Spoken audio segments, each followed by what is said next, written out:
புறங்கூறாமை.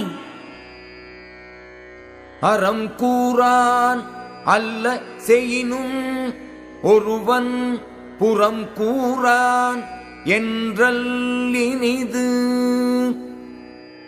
ஒருவன் அறத்தை போற்றி கூறாதவனாய் அறமல்லாதவற்றை செய்தாலும் மற்றவனை பற்றி புறங்கூறாமல் இருக்கின்றான் என்று சொல்லப்படுதல் நல்லது.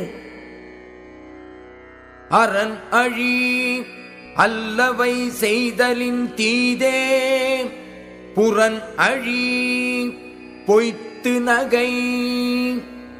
அறத்தை அழித்து பேசி அறமல்லாதவைகளை செய்தலை விட ஒருவன் இல்லாத விடத்தில் அவனை பழித்து பேசி நேரில் பொய்யாக முகம் மலர்ந்து பேசுதல் தீமையாகும்.